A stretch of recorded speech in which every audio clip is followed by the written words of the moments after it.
All right. Happy Wednesday. Welcome to another week of the Educated Home Buyer Live with Josh and myself here to talk about Trump, the executive order, update you on the economy, mortgage rates while we answer your mortgage and real estate related questions. So, Josh, a little bit early tonight. I got to leave a little bit early tonight.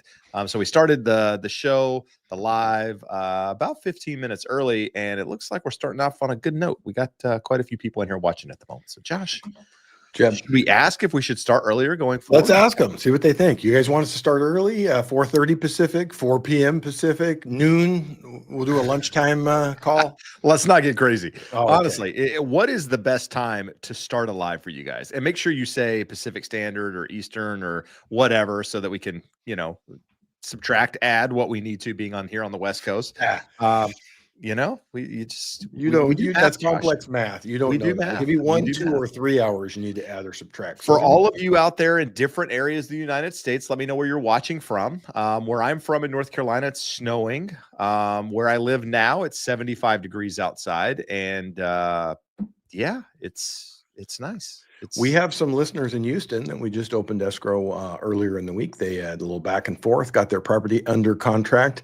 And Houston is also dealing with Kinston type weather, and they have been having snow days at home from work so that they don't have to go out. It's snowing on the beach in North Carolina. I mean, Louisiana, it was snowing on the beach. I mean, this is crazy stuff. So anyway, enough of that stuff. So let's take a little bit of time here, go through some charts as we always do. But in order to make the show a little bit more effective, flow smoothly, if you will, start putting your questions in the chat now. That way we can just answer them as we come back out of charts and just dive right into it.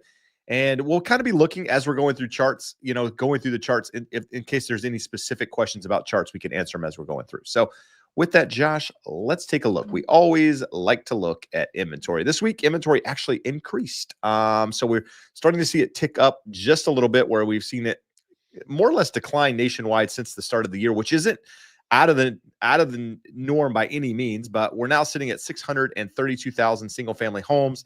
That's up 1.25% from last week and 25% from a year ago. So normally inventory doesn't start actually rising for the season until sometime in mid-February. So we kind of just got to watch and see what's going on here. And we'll talk about it more as we talk about here local markets. But this is essentially just showing us where we were last week at 624,000 homes. We're now at 632. Last year, the peak was at 739. A lot of the estimates out there is that we're going to hit somewhere in the 900,000-ish inventory level at some point in 2025. But you can see, for context, back in 2015, same time, same week, all of that stuff, we were sitting at 933,000 homes. So we're still below that.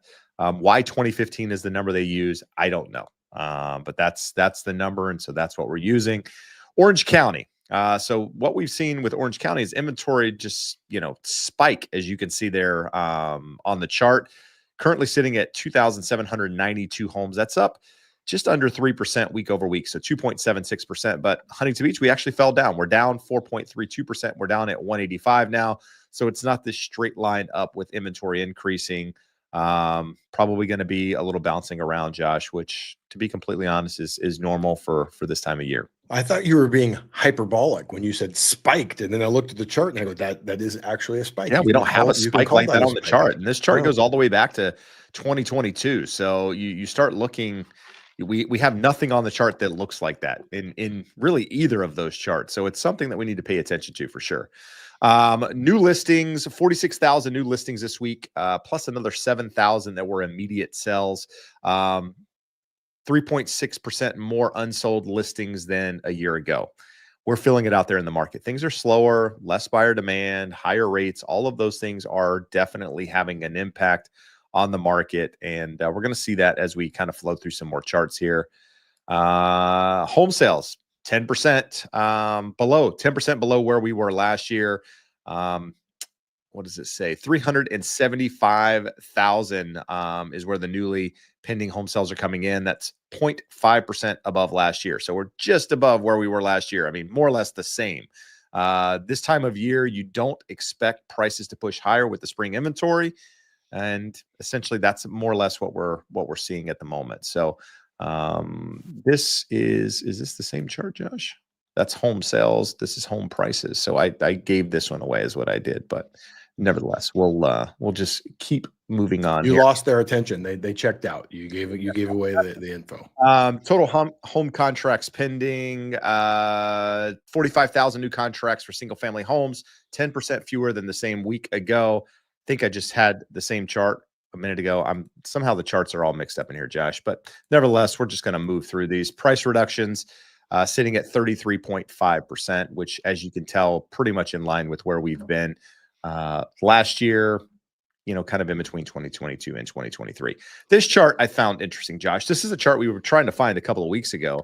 We looked for a long time. Two guys looking for an hour, couldn't find it. And what's really interesting about this chart, guys, what I want you to focus on is this is a monthly shift in home prices. So the blue are obviously positive increases in home prices, whereas, the pinkish color, is, I guess we're going to refer to that pinkish as we move into red, is going to be declines in the market.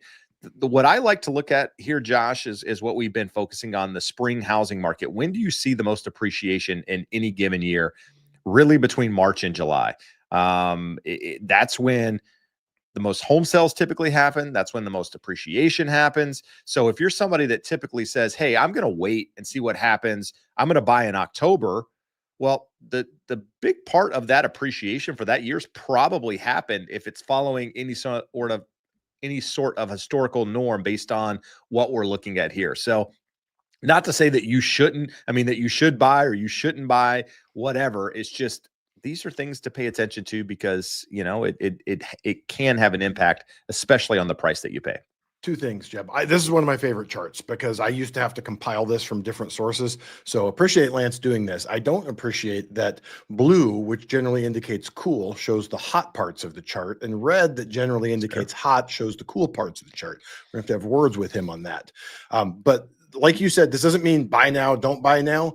What I like to tell people is, even if you look, years that were soft years, so 2007 to 2010, we have those middle months were better. So if your plan is to buy this year, this doesn't tell you, hey, I have to buy here or there. It says, if you are trying to follow the crowds and buy in the convenient time of the year, late spring, early summer, so the kids are in school by next year, that's going to have the most competition and it's going to have the greatest amount of appreciation. Doesn't mean it's bad or it's wrong. Lots of parts of the country, these slower months where you have less competition, there's also less inventory and you're looking at homes buried in snow or you're fighting bad weather.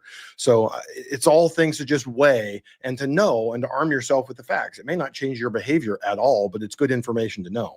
Absolutely. And some of the other charts we're going to look at here. So this is Zillow's forecast from basically last December until next December, what they're forecasting. And, the blue, again, is showing appreciation. You need to talk to them as well. Whereas the red is basically showing cooler markets.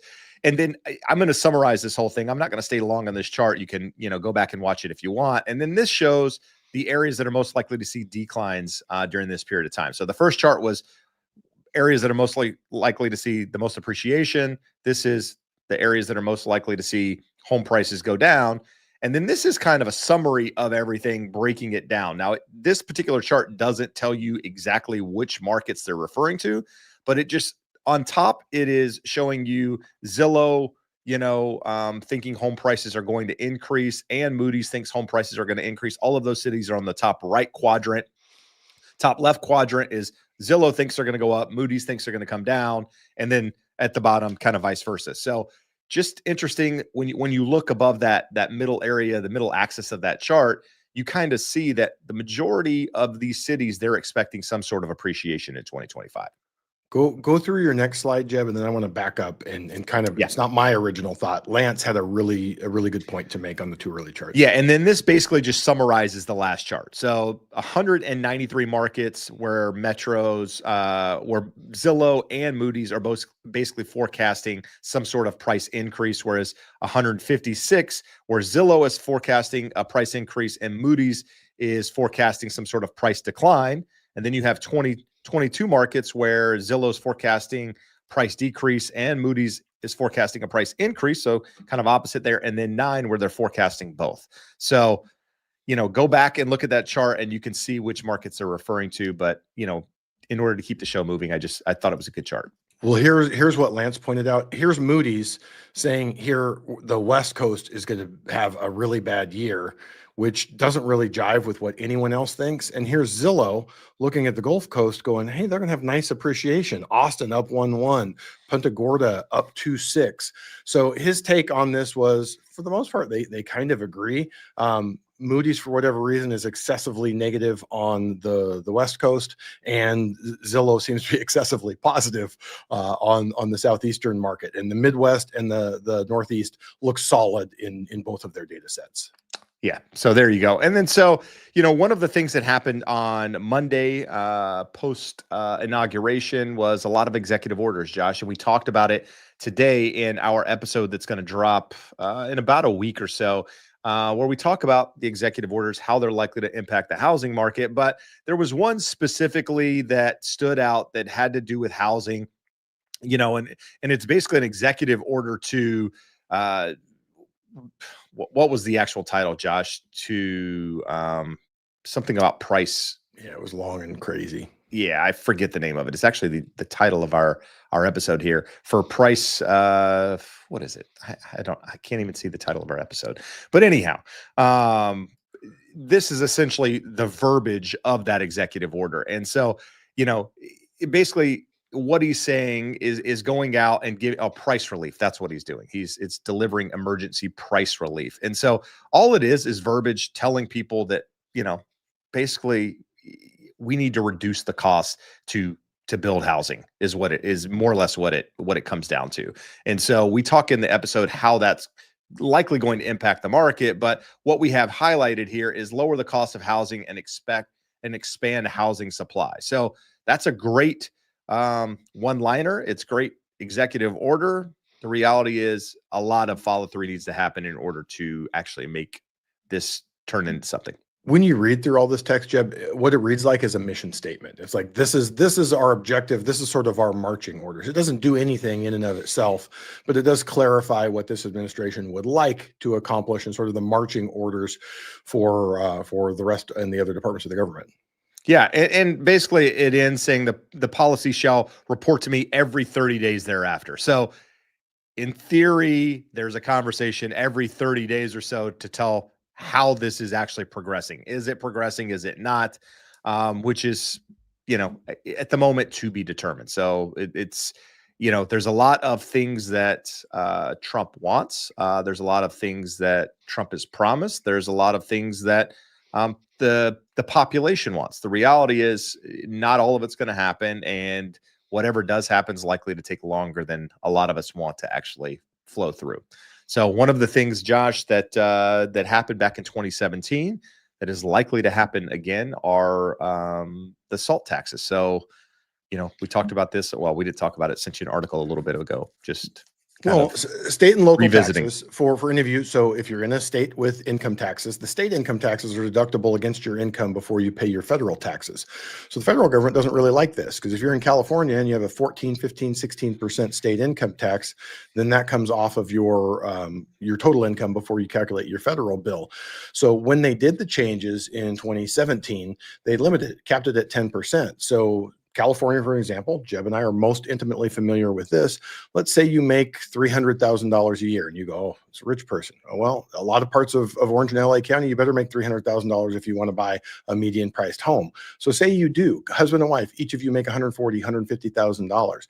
That combined household income is getting in that 12, 13, 14% state level. So take away your deduction, say you end up at $200,000. That's $28,000. So we have $18,000 of deduction that you previously had that disappears as part of that. And in that situation, let's say you buy a $1.4 million home, you get $20,000 a year of property taxes, also not deductible under what we currently have. So you've got New York, New Jersey, California, areas where we have congressmen and senators that their constituents are like, hey, this is BS, this sucks.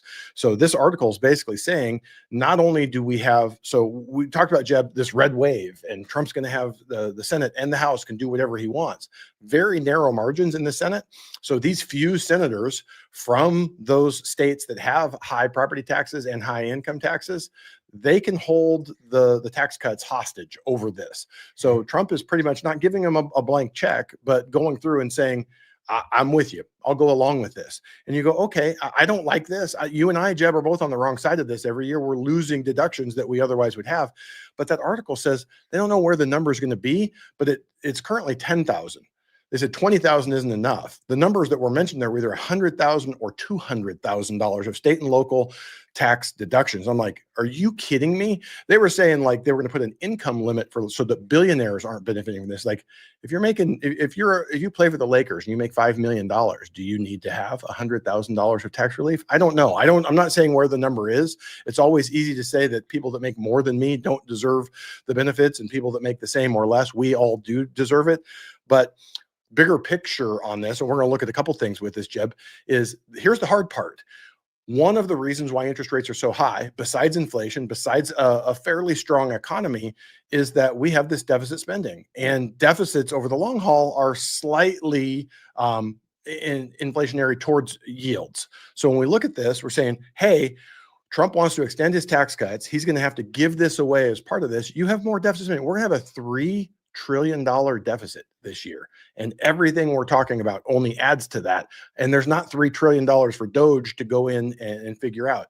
I threw this one in here, Jeb. It just shows that we've been range bound on oil going back to like 2023. Oil prices dipped during the pandemic.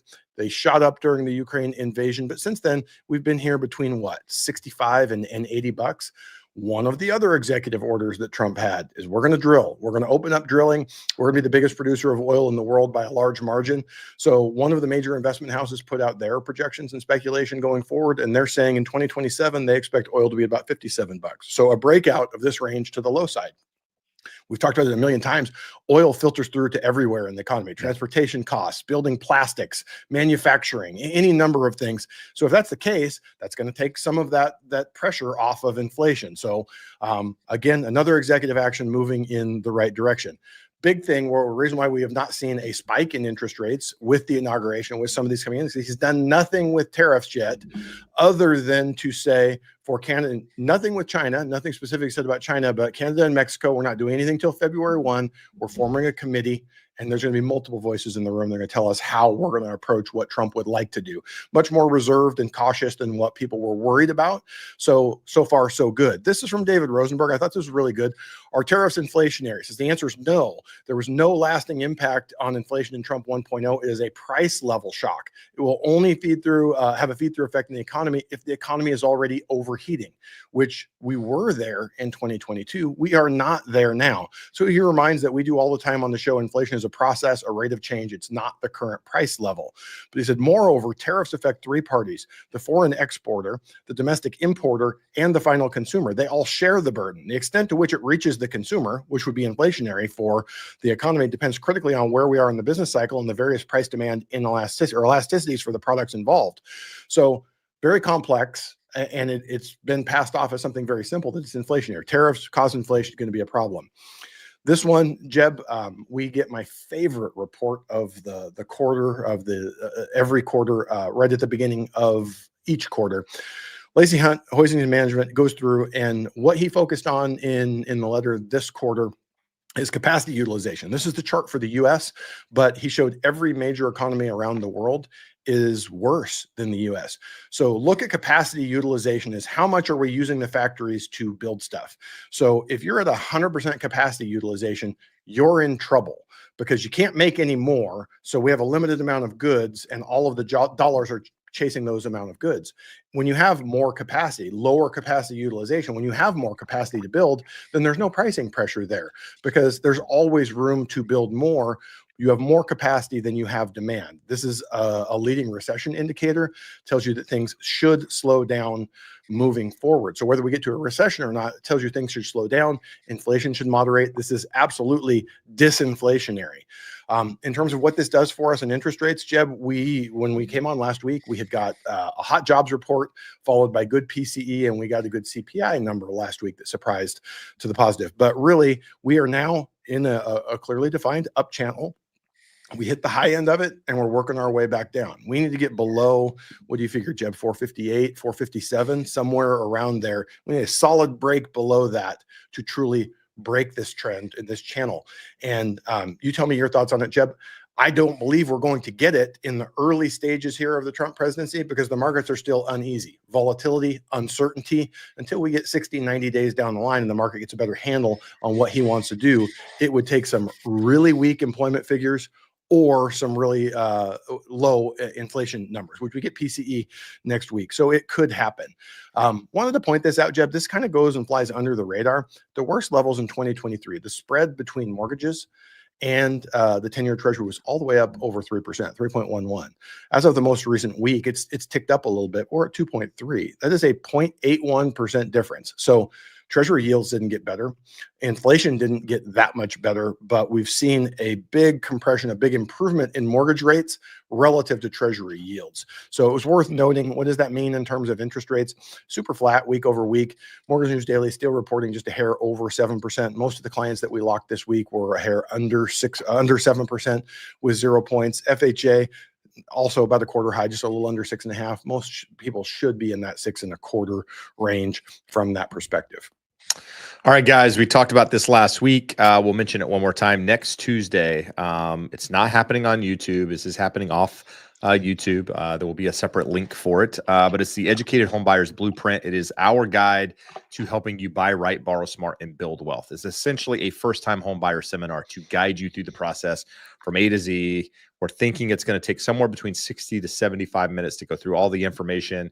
It is really there just to educate and guide you, provide value. A lot of you guys are here looking to answer questions, looking about the process. This is really, I mean, this is where I would start if I were doing the process.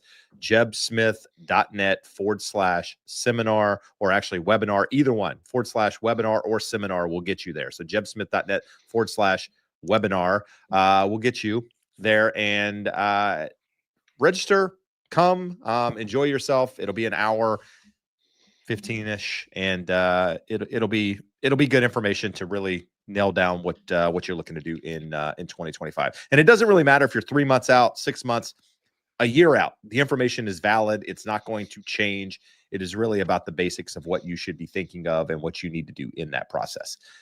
Yeah, we're gonna walk through the true A to Z blueprint of what you need to know and put in place so that you are an educated home buyer and you go out and you successfully navigate what is an otherwise difficult market. We've got some really good content. Jeb and I have gone back from the beginning of the show, content that he had of things that he worked on before that, content that I had, and 155 episodes of the podcast, and pulled all of the best of that together into this presentation.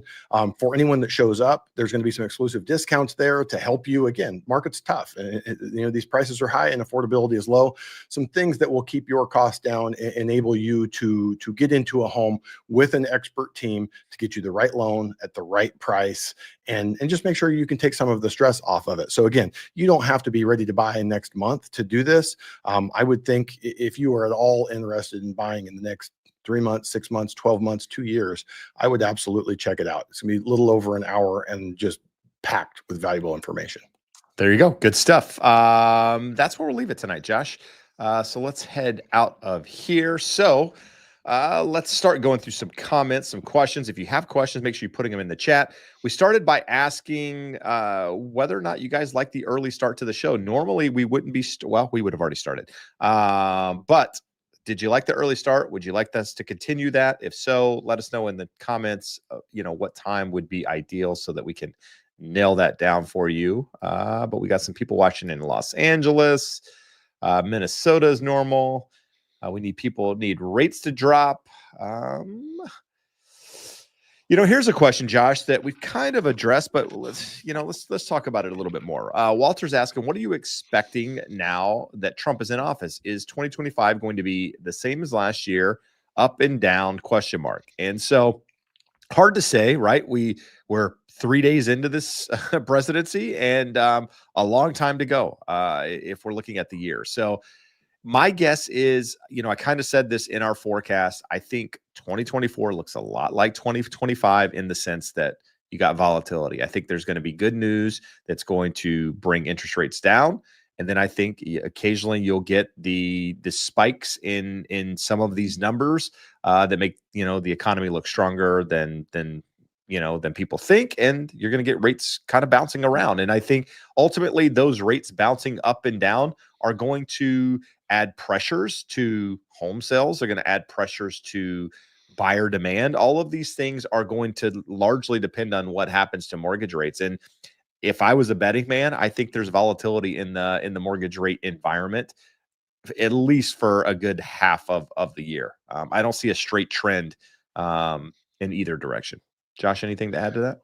Yeah, I would say similarly. I was thinking 3 to 6 months before any of the volatility settles out, just because the markets are uncertain of what Trump really intends to do, how much he'll be able to do, and what the actual impacts are. And then you have the overall economy as a whole, which any president doesn't have that much control over. It's going to be doing what it wants to do with some pushing up, down, sideways with presidential policies. So from that perspective, I think we had at least 90 days before the market gets comfortable with it. We could see really good inflation figures. We could see slowing unemployment, and still the market just go, hey, we're not sure how this is going to shake out.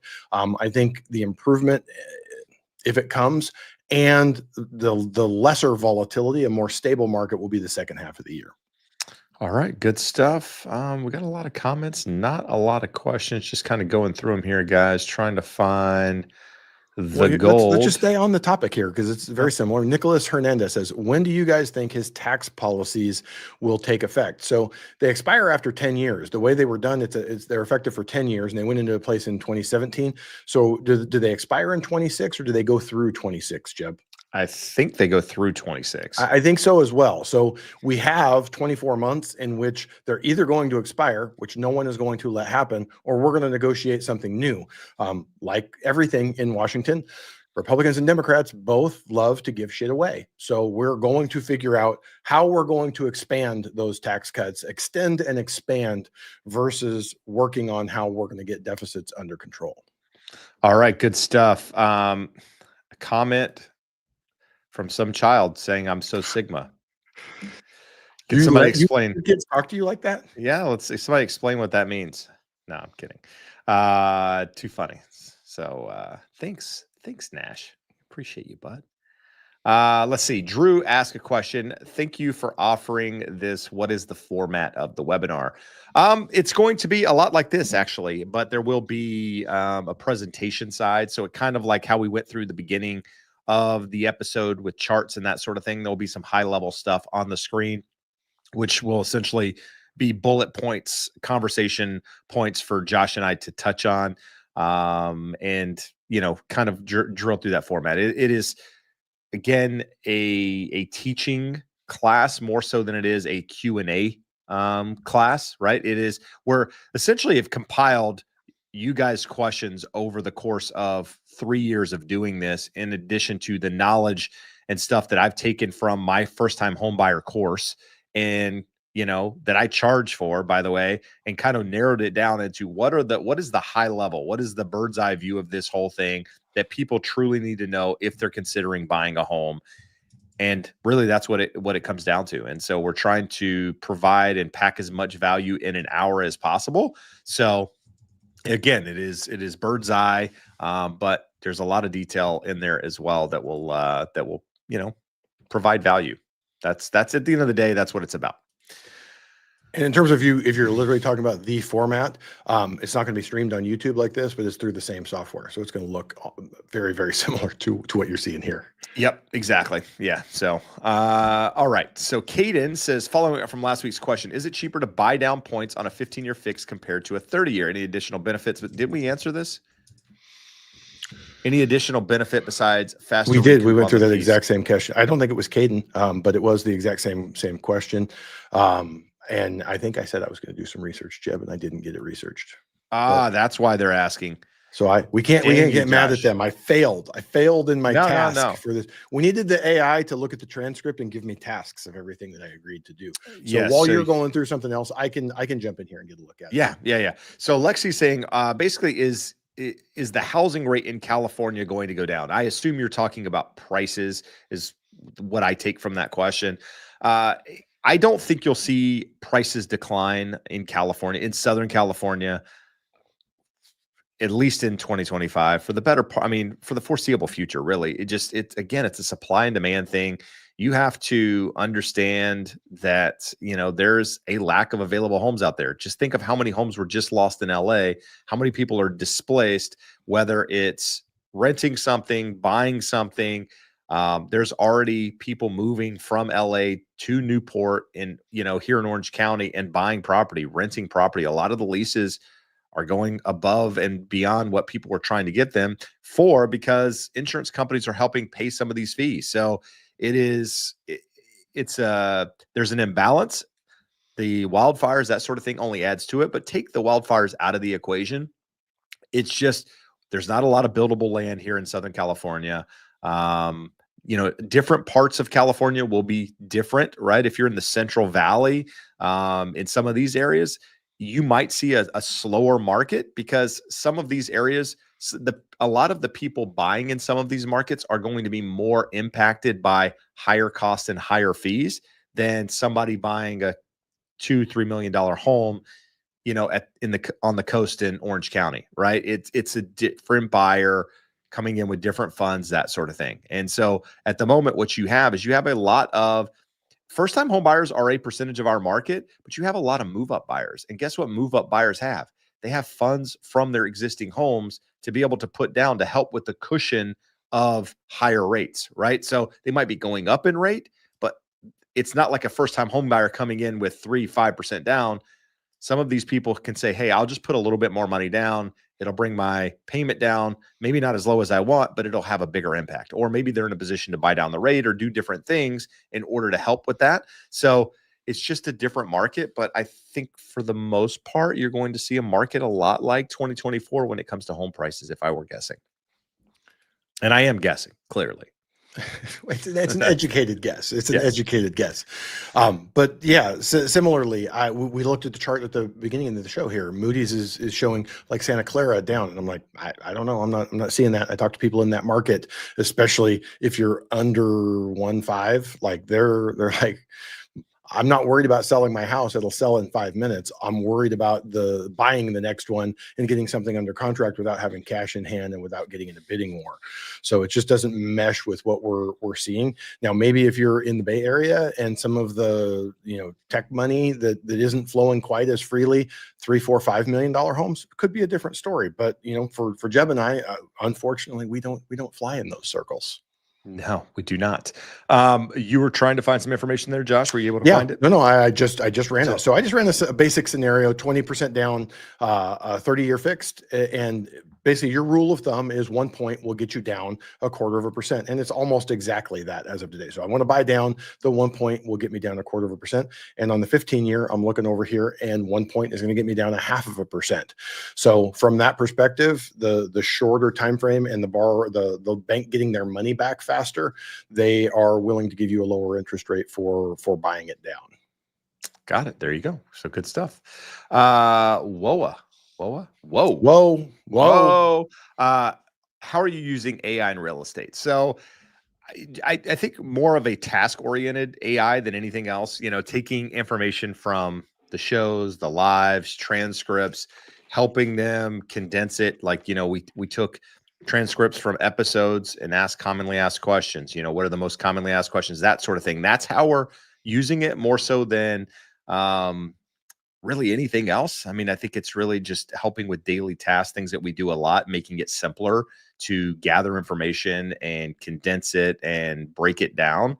And at the same time, it's good for us to be able to compile information, take, a lot of the things that we read continuously, put it all in one place and ask for high level of what that looks like, and be able to bring that stuff into you guys in a way that, it's condensed versus this, just 10 different sources, just a couple of points to make versus, just all of these different slides that are talking about various things. more so than anything else. Just yeah, and in a lot of ways, a lot of it is in preparing for the content. When there's 23 articles that we need to go through, it's kind of hard to highlight all that stuff up versus putting it in something like Notebook LM and saying, hey, here's what we're looking at, here's what we're talking about, give me the best pull quotes, that type of stuff. It's not that we don't read the stuff, but it just saves you the time of having to highlight. Remember, where was that quote? There's so many things. We both get a lot of listener emails, so some of them are complex, and it's not that I'm not going to check the AI's work, but we both have very highly trained custom GPTs and a Claude, depending on what the task is, that have mortgage guidelines, that have all sorts of information. And it is a big leg up to kind of get a first draft of a response. Some people will write an email this long, and I want to get back and get them an answer, but the AI can start really well with a good answer with that. And then we just well, I mean, I've done over 1,000 videos, and on the podcast, we've done 155 episodes as of today. We recorded the 150. That's a lot of Josh and I talking, and we've been able to take all that information, those trends, and put them in there. And basically, these things know how we think. They know how we talk. It's weird. It's really weird, but it can be very, very helpful in many situations. So, and it's only going to improve. So at some point, Josh and I might not even be here on Wednesday. It might be Josh Bot and Josh Jeb GPT Bot. and Jeb Bot. Yeah, Jeb Bot is my bot. So it's Jeb Bot and Josh GPT. So I have a question for you. What would you pay more for? Access to Josh GPT or Jeb Bot? Which would you put more value on? Yeah, there you go. Yeah, the challenge, Jeb. Challenge. One's real estate. One, they might not be able to understand what comes out of it. That's the problem. Which one? Yours. The one with the North Carolina accent? No, the one that just takes it high level. You gotta break it down so people can understand it. Filtered says, do you think Trump policy on ending remote work will impact the housing market at all? So, one of the things that he wants to do is bring government workers back to the office. I don't know that he has control over any other workers other than the government workers. Could that have an impact? Sure, it could, depending on where these people are located. If you're, teleconferencing in from Southern California to DC, and now he wants you in DC, that's a problem. Well, Jeb, I actually got in someone's newsletter, I forget what it was, but they're in Virginia, and they said they've seen this extensively, that people left DC and they were going to the suburbs around the DMV, and those prices went up. And the prices actually suffered that's what it was. Lance Lambert did an interview with a guy who's a loan officer and actually the VP of a mortgage company out of the Virginia area. And he was saying exactly what you just said, that a lot of these government workers, they don't have to be there anymore. Like, I can go get a cheaper house in a suburb with some land versus a very expensive condo. He says they're already sort of seeing the reverse of that, a little downward pressure on prices in the suburbs, and people coming back to the city in some of those areas doing a little better. All right, there you go. Maddie said we're both wrong and that they expire. Well, she said the 2027 tax cuts. She meant the 2017 tax cuts expire at the end of 2025 after 8 years. She went all caps on us in the 8 too. You are corrected, sir. 8 years. Yeah, there you go. So we're going to correct you, Maddie, and say 2017 instead of 2027. In all caps. Put it now. I guess numbers are always. But if you could very well be correct on that. I thought it was 2026, but yeah. That would, there you go. Maddie brings, that's the nice thing about viewers that are informed. We're going to answer Marcus' question. We're going to get back to it, but you're missing the big one here. What am I missing here? Kathleen contributed $20 super sticker and said that Josh Lewis, that's the only reason you wanted it. So I had to read her comment. I just put her $20 up there. You're the one that shared her brilliant insights. He should be president. Once they started doing the background checks, dude, I would not last long in Washington. I went to push my button that said Jeb is always right with you saying it, and it didn't come on. It's not working. I erased it when you weren't looking.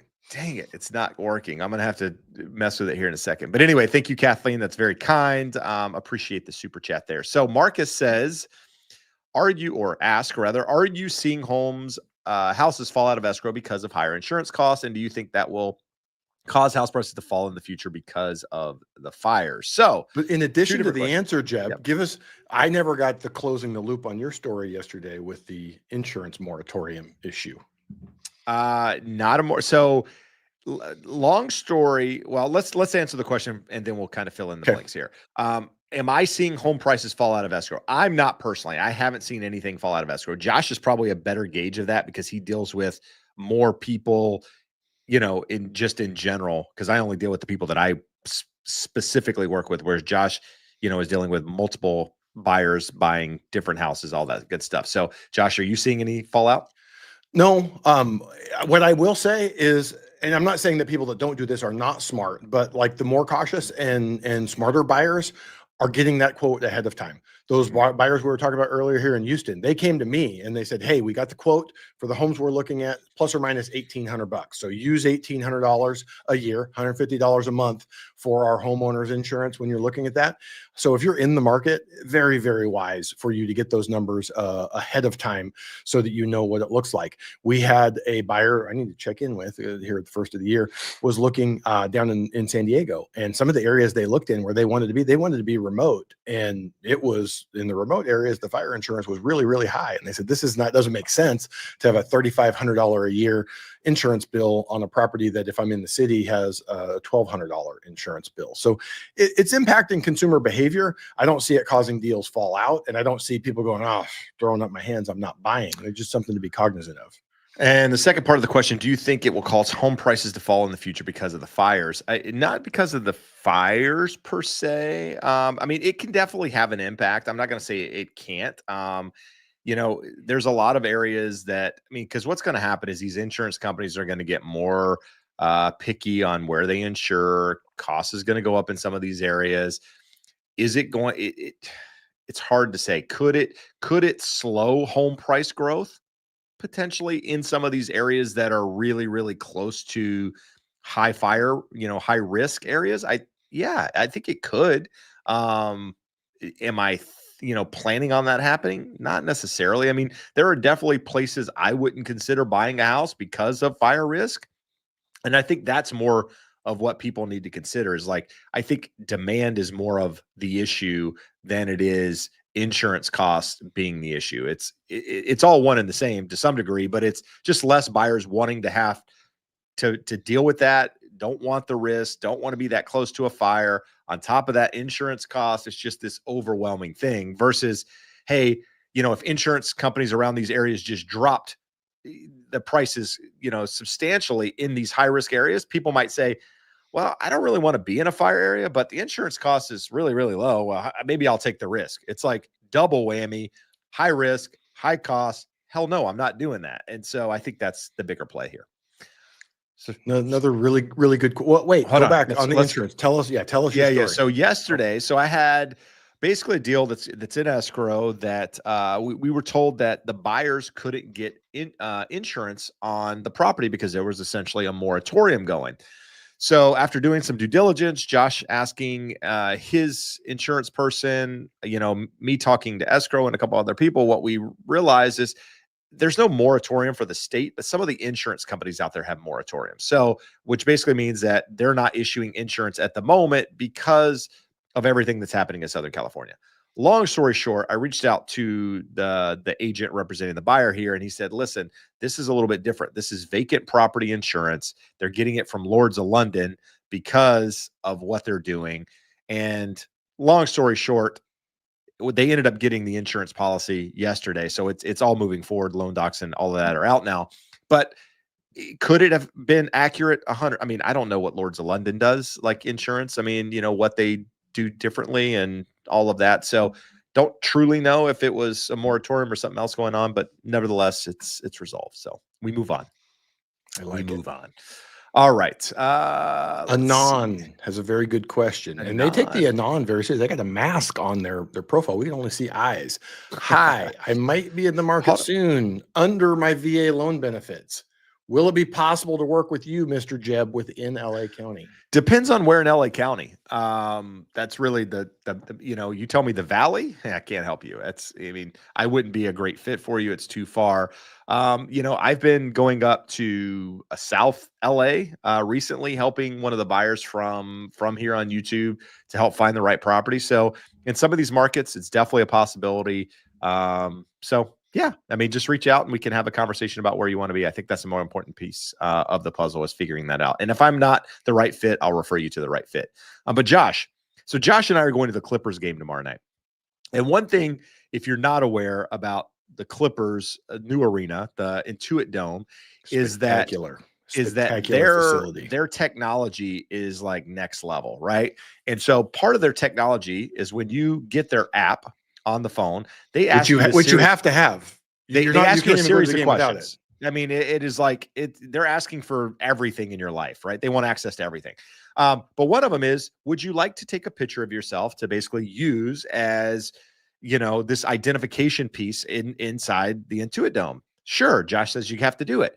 So Josh goes on to tell me that I don't need to take my phone out the entire time I'm there. Like when I show up, they know I'm Jeb. They know I have a ticket because it's in the app. And essentially I just feed right in. I just walk in. If I want food, I just go get food. They just charge my card. This is crazy. So my question was, if a non shows up in that, do they know that's a non? And just the eyes.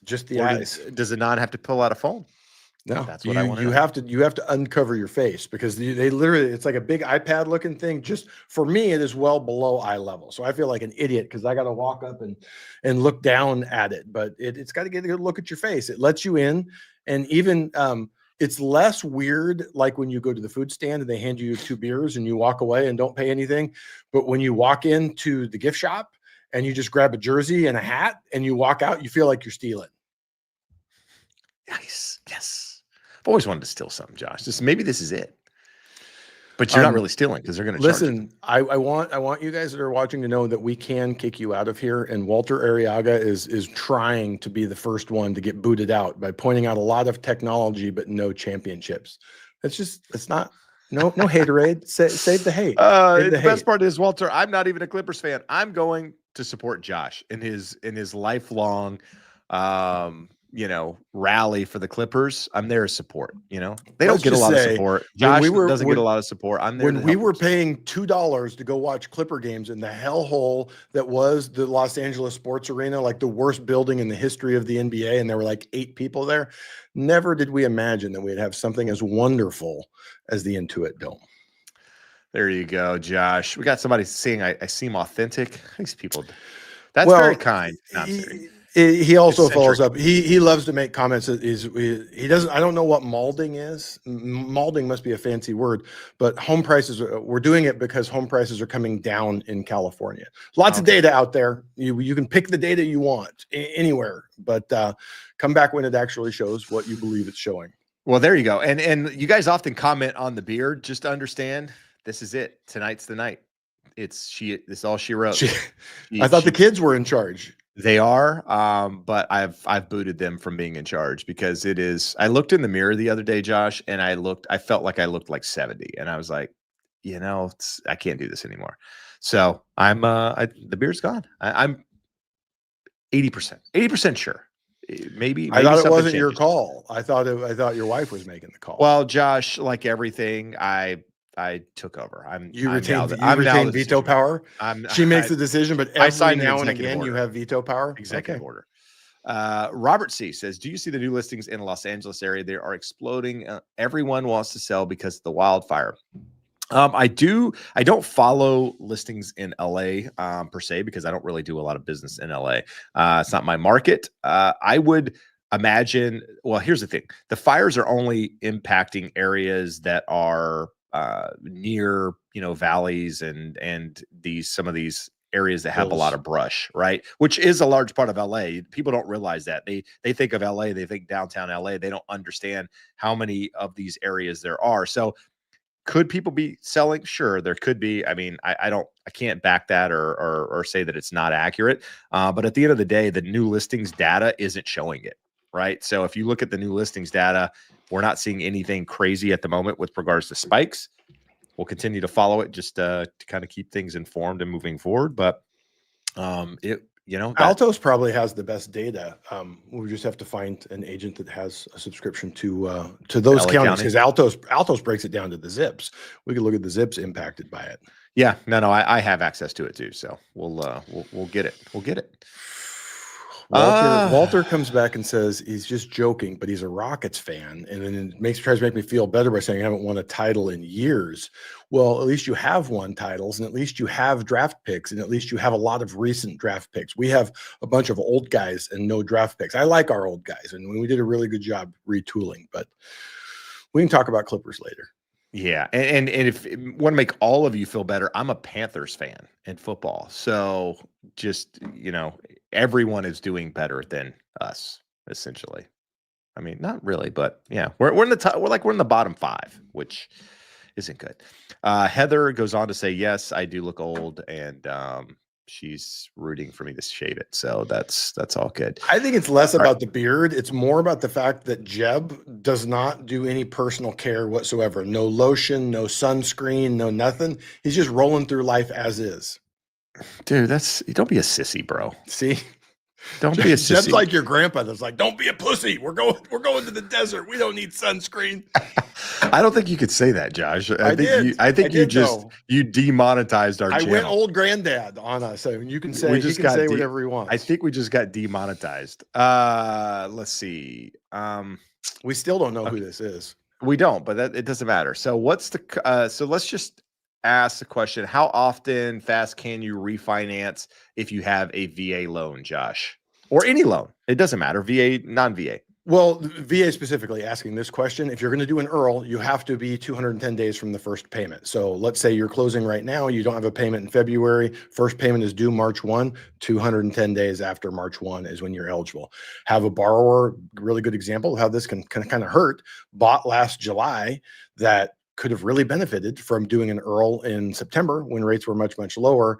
But now we're doing it now. He's probably 0.75% higher than what he could have got because of that 210-day waiting period. All right. Good stuff. Let's see. I saw a question, Josh, and I lost it. If you see something, throw it in there. Not a lot of questions, though, guys. Mo says at least we have teams to root for. We lost the Chargers to LA. We could give them back. I mean, no one here really wanted them. I like them, but it's like that's my LA team that I root for. Because the Panthers are so bad, I chose the Chargers. And San Diego loved them, and San Diego is a great place. Why they felt the need to move, I don't know. Money, man. Stadium. It's all about the money, baby. Yeah. Follows the money. Follow the money. That's what it's about, right? Them being at SoFi was sort of like the Clippers being at Staples. It's not really their building. Oh, well, there you go. Let's see here. Josh, what do we have?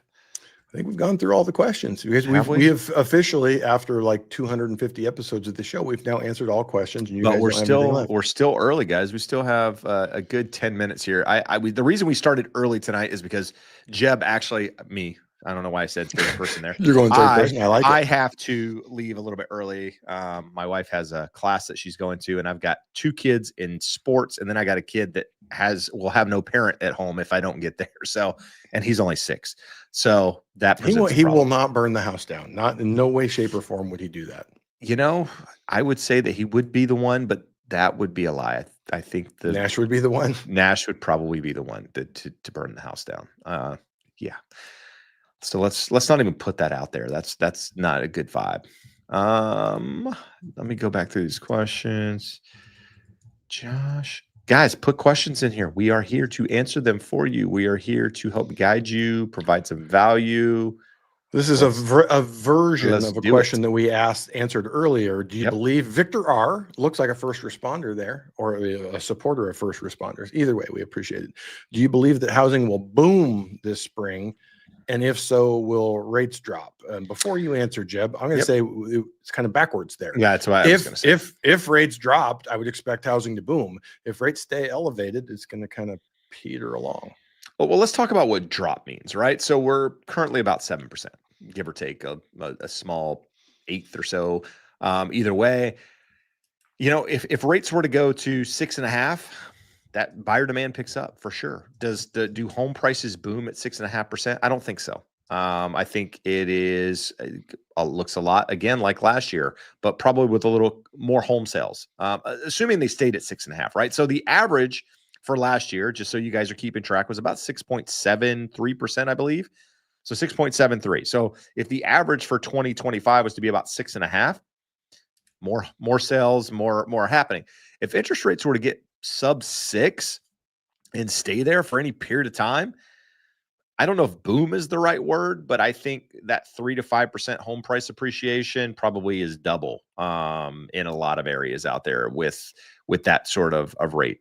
Because I think that one unlocks some inventory, people that have lower interest rates. Yeah, 6% isn't, or let's call it 5.875 isn't, is still high relative to some of these lower rates, but we've talked about it. There are people out there that want to buy another property. They either things have changed since they originally purchased that home during the pandemic or prior to the pandemic, or they bought the wrong home, or something has changed in their environment where they're like, I can't do this anymore for one reason or another. And I know I said I would never sell this, but I have to do it. It happened to me. I did it. And so I'm just a number. And there's a lot of people out there that are like me, and that could cause home prices to really go. You get into the low fives, you see a boom. Is that going to happen in 2025? Not likely. Anything's possible, but not likely. So I think in order to see a boom, you need interest rates probably sub 5 to really get things going again. But and when you say not likely, it's not likely because the economy would have to cool a lot. You would have to see unemployment spike relatively quickly, and you would have to see the inflation numbers continuing to come down, which a spike in unemployment is heavily disinflationary, absent other issues going on there. So it could happen, but it just doesn't, from almost anyone's reasonable forecast of what we can foresee now, doesn't look like it's in the cards. Rates could go 1% lower. I don't think they're going 2% lower this year. All right. And then Victor told us a little bit about, he is a former firefighter. So appreciate you doing that, Victor. We need you guys out there, especially over the last couple of weeks, and maybe even today. I think there's a fire in somewhere near the Grapevine. I saw a headline. Again, I tell people, don't read the headlines. I tell you all the time, don't read the headlines. I read the headline that there was a fire near the Grapevine. So I'm assuming that's accurate, but I don't know all the details. Couple of good questions here, Jeb. All right, let's do it. John Rodriguez had said hi a couple times earlier and didn't follow through with his question. Now he's got it. Getting ready to retire, owes $180,000. Would you think I should refi for a new 30-year loan? This right here is personal preference. There's no right or wrong answer. If what I will say is there a finish line in sight? Do you have a plan, and do you have the budget to get it paid off at some point in retirement? Let's say, it's hard to tell from the picture here, but let's say you're going to retire, you're 65. New 30-year loan takes you to 95. That thing's not going away in your lifetime, unless at some point you do a reverse mortgage, or you're wanting to push forward into the future before you take IRA withdrawals. So let's say at 180,000, let's say you have it in an IRA, but when you take those withdrawals, it's taxable. You don't want to get hit. You don't want to not have tax deductions. Maybe you do, $12,000, $15,000 a year for 10 or 12 years and pay it off. It just involves having a strategy and knowing what that strategy is. And I do have retirees that have just said, I'm never going to pay it off. I just want to minimize the housing cost with a fixed rate, and we'll refi every time it makes sense to do so. But know that as you pay it down, 180,000, you're going to want to see close to a full % savings and interest rate before you'd want to do it. All right. W. Mason says, I know this is a general question, but if you plan on getting a 30-year fixed mortgage rate, but plan on paying it off in 10 to 12 years, I'm guessing it's probably not worth buying down the interest rate in case, unless you get a 15-year fixed mortgage. I think that's a fair statement. If you're going to pay it down quicker anyway, I don't know that you should spend the money up. Again, what's it going to cost you to buy it down, and all of these different things. So there's a lot that kind of goes into that. But if your plan is truly 10 to 12 years, Josh, what are your thoughts? Should you buy down the rate? So the follow-up where he also said, unless you get a 15-year mortgage, if you are 100% committed to that 10 to 12-year time frame before paying points, and we just talked earlier in the show, a 15-year will get you 1 point, will get you a 0.5% lower in interest rate. So you're already starting lower to begin with, and it's going to move 0.5% lower with only 1 point. The only downside there is it locks you into that higher payment. So if you're very comfortable in your ability to make the payment, your reserves, if anything went sideways where you're not going to go, oh crap, now I got to do a 30-year refinance just to get something more affordable. I would, before I paid a bunch of points to buy that rate down, I would look more at the 15-year. All right. I typically would not even address this because you've asked it like 15 times. But should I buy a home in Orlando? I have no idea whether you should buy a home in Orlando. I don't know Orlando. I don't live in Orlando. I don't follow Orlando. What I would say is find an agent in that market and have that conversation. You shouldn't be asking anyone whether you should buy a home. It should be based on where you are in your life. And if you're asking whether or not, you probably shouldn't be. It should be a personal decision that you've made because it's the right time in your life. You got money in the bank. You're looking, 7, 10 years out. You got that longer term time horizon. You're comfortable with the payment. That's when you should buy. Right. And if Orlando offers that for you, fantastic. I do know one thing about, Orlando is that they have seen more supply. So probably a little bit of a slower housing market. But that at the end of the day, that shouldn't be your basis for buying or not. So, again, that's my advice. Well, and again, that's what the referral link is down there below. If you're not even if you're ready to buy tomorrow, but if you're thinking you need an expert in the Orlando market, Jeb has a network of people nationwide.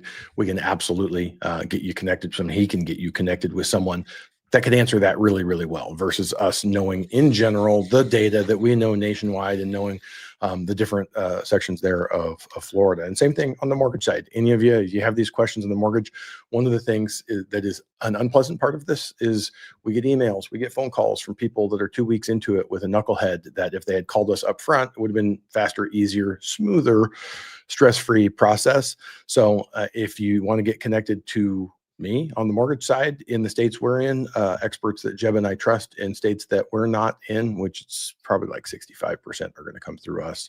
But use that link, give us a chance. So it's not just a matter of here answering you guys' questions. We can go into details. And like I said, all the time, he and I are getting emails that we're shooting back. We're going to get you an answer one way or the other so that you're on the right path. And Jose has a question. Is there help for first-time home buyers? And the answer is yes, Jose. This class next Tuesday, 5 p.m. Pacific Standard Time. It's January 28th. It's not going to be on YouTube. The link is jebsmith.net. /webinar or seminar webinar. We'll get you to the same place. And again, A to Z, buying a home, take about 60 to 75 minutes. It's a guide.